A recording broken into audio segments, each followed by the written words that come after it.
Du Togo.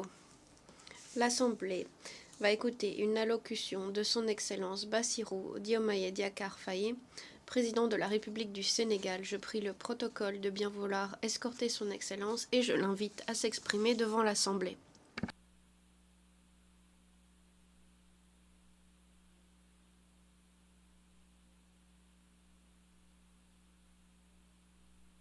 Président de l'Assemblée générale, Mesdames, Messieurs les chefs d'État et de gouvernement, Monsieur le secrétaire général, Madame la secrétaire générale adjointe, Mesdames, Messieurs, distingués invités.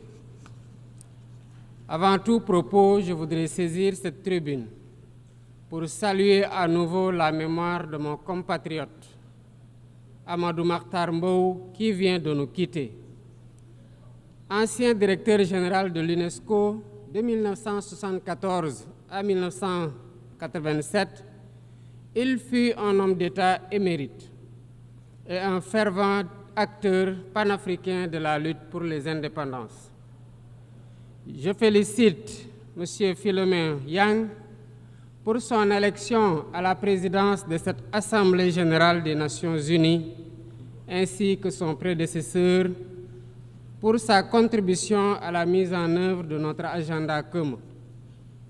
À travers vous, je formule mes vœux de succès dans la conduite de nos travaux.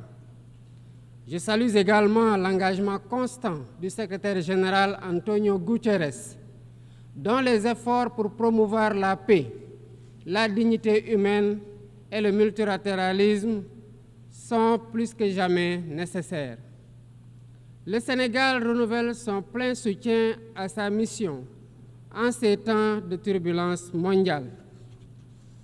En prenant la parole aujourd'hui, je suis habité d'une conviction profonde: l'unité dans la diversité est la clé pour garantir le développement durable et la dignité humaine pour tous, partout dans le monde.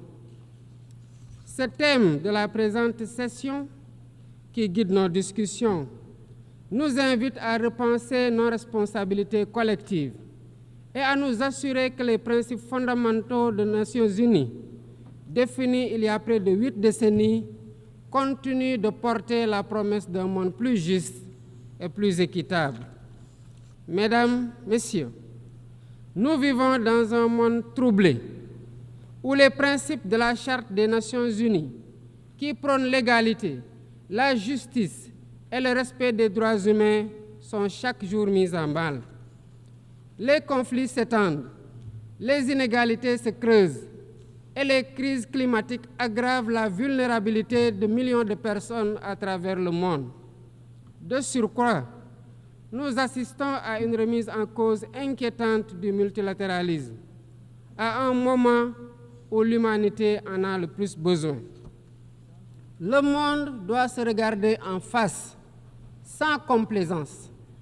Les valeurs que nous avons juré de défendre sont piétinées dans plusieurs régions du globe. Que l'on soit à Gaza, à Tel Aviv, à Dakar ou ailleurs, chaque être humain est porteur de cette égale dignité, une dignité qui transcende les frontières, les cultures et les appartenances religieuses. C'est notre devoir à tous de veiller à ce que cette dignité soit protégée et respectée pour chaque être humain, sans exception. Ce devoir est l'essence même des Nations unies. Pourtant, nous constatons chaque jour que le droit international, ciment de la paix mondiale, est souvent violé. Des résolutions adoptées par cette Assemblée sont ignorées. En tolérant ces violences répétées, nous foulons aux pieds les principes de la Charte des Nations unies et sapons les fondements même de cette maison de la paix. Jamais les fondements des Nations unies n'ont autant vacillé qu'en ces temps de violence et de peur et d'incertitude. Si nous voulons éloigner le spectre de la guerre et œuvrer à l'avènement d'un monde meilleur, alors il est temps de changer les paradigmes. Il est temps de remettre l'humain au centre de l'agenda international comme nous y invite le thème de cette session. Monsieur le Président, Mesdames, Messieurs, nous ne voulons plus fermer les yeux sur la tragédie qui se déroule dans le Sahel. Des groupes terroristes sèment la terreur, pillent, tuent les populations civiles innocentes. Cette région, autrefois stable, est désormais en proie à une violence quotidienne, tandis que les Nations Unies, particulièrement le Conseil de sécurité, restent trop souvent inertes. De même, nous ne pouvons pas accepter que le Sahel devienne le théâtre de rivalités de puissances étrangères dont les affrontements ne font qu'aggraver la déstabilisation de la région. Je dois rappeler ici que la paix et la sécurité de l'Afrique sont indissociables de la paix mondiale. Il est impératif que le Conseil de sécurité remplisse pleinement son rôle de garant de la stabilité internationale. J'exprime à nouveau la préoccupation du Sénégal face à la situation tragique qui perdure en Palestine.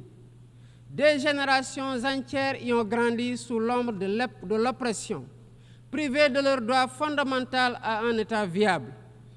Le Sénégal, en tant que président du Comité pour l'exercice des droits inaliénables du peuple palestinien, appelle à un cessez-le-feu immédiat et durable. Nous réitérons notre soutien à la solution des deux États, avec Jérusalem-Est comme capitale de la Palestine, conformément aux résolutions pertinentes des Nations Unies. Cette guerre qui n'épargne ni femmes, ni enfants, ni infrastructures vitales est une plaie ouverte sur la conscience internationale. Il est impératif que le droit international humanitaire soit rétabli dans toutes les zones de conflit et que les Nations Unies jouent pleinement leur rôle de médiateur et de garant de la paix. Mesdames et Messieurs, la paix n'est pas seulement l'absence de guerre. La paix, c'est aussi la possibilité pour chaque être humain de vivre dans la dignité, de se nourrir, de se loger, de s'éduquer et de recevoir des soins. Or, aujourd'hui, plus de 750 millions de personnes ne mangent pas à leur faim et des millions basculent chaque jour dans l'extrême pauvreté. Ces chiffres éloignent de plus en plus le monde des objectifs de développement durable fixés pour 2030. Nous ne pouvons plus accepter que les mécanismes de gouvernance mondiale continuent de reproduire ces inégalités. Il est alors temps de rompre avec la logique du chacun pour soi et de bâtir un nouveau contrat social global fondé sur la solidarité et la coopération. Ce contrat doit inclure des réformes majeures pour s'attaquer aux défis politiques, économiques, environnementaux de notre époque. Premièrement, il est impératif de sauvegarder et de renforcer le multilatéralisme comme cadre unique d'action pour la paix et la sécurité internationale.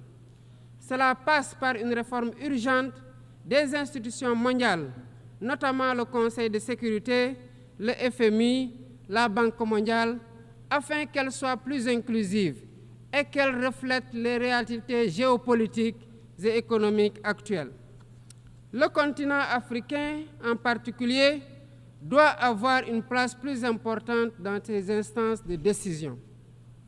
Deuxièmement, il est temps de corriger les injustices économiques qui freinent le développement de nombreux pays du Sud. Le commerce illégal, l'évasion fiscale, les flux financiers illicites et les congés fiscaux abusifs ruinent les pays en développement, notamment en Afrique. Ces injustices doivent être corrigées pour permettre à tous les pays de participer pleinement au commerce mondial et de bénéficier de la croissance économique. Troisièmement, il est essentiel de garantir avec détermination et d'agir avec détermination contre le réchauffement climatique en respectant le principe de responsabilité commune mais différenciée. Les pays industrialisés responsables historiques des émissions massives de gaz à effet de serre doivent intensifier leurs efforts pour financer une transition énergétique juste et équitable qui ne pénalise pas les pays en développement.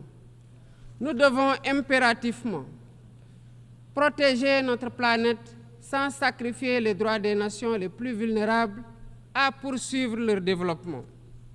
Quatrièmement, il est nécessaire de rompre avec toute tentative d'imposer des normes civilisationnelles unilatérales. Depuis son indépendance, le Sénégal a toujours défendu l'égale dignité des cultures et des civilisations. Et cette diversité doit continuer à être la base de la coexistence pacifique entre les peuples. Aucune nation ne devrait imposer aux autres ses pratiques ou ses valeurs comme normes universelles. Le respect des différences est le fondement de la stabilité et de la paix dans le monde. Mesdames et messieurs, le Sénégal est fermement engagé dans cette voie. Nous avons choisi de bâtir un État résolument tourné vers le développement durable avec des initiatives ambitieuses dans des domaines tels que les énergies propres, la souveraineté alimentaire et la gouvernance transparente. Mais nous savons que pour réussir, nous avons besoin de l'action collective et de la solidarité internationale. Aucun pays, aussi puissant soit-il, ne peut relever seuls les défis qui menacent l'humanité. Il nous faut donc agir ensemble, unis dans la diversité, pour construire un avenir où la dignité humaine est respectée, où la justice prévaut et où la prospérité est partagée. C'est par la coopération et le respect mutuel que nous surmonterons les crises qui secouent notre monde. Je vous remercie de votre aimable attention.